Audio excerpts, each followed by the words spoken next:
میرے دوستو، سب سے پہلے آپ یہ بات جان لیں کہ ایک عورت کے جتنے بھی روپ ہوتے ہیں ان تمام روپوں کے اندر مذہب اسلام نے عورتوں کو جو حقوق دیا ہے کسی اور مذہب میں اس کا 10واں حصہ بھی حق انہیں نہیں دیا گیا ہے۔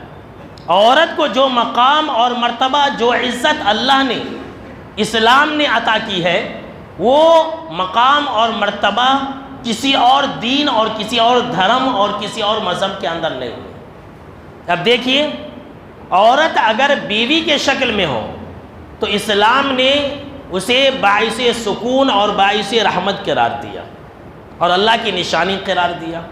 اسی طرح سے عورت اگر بیٹی یا بہن کی شکل میں ہو تو اسلام نے یہ کہا کہ جو اپنی بیٹی کی پرورش کرے گا، کھلائے گا، پلائے گا، کپڑا پہنائے گا، اپنی بہن کی پرورش کرے گا، کھلائے گا، پلائے گا، پرورش کرے گا تو اس کے لیے جنت ہے۔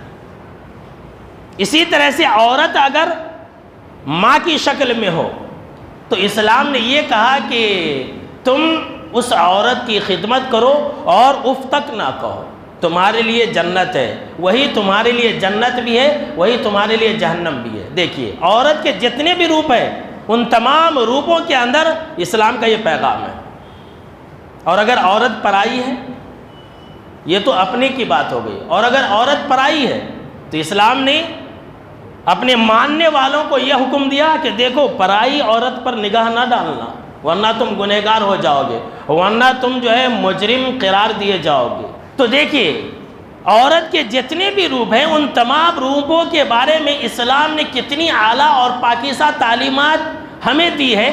لیکن میرے دوستو، آپ دیکھیں گے کہ پچھلے کچھ سالوں کے اندر ہمارے ملک کے اندر کثرت سے عورتوں کے ساتھ زیادتی کے واقعات ہو رہے ہیں۔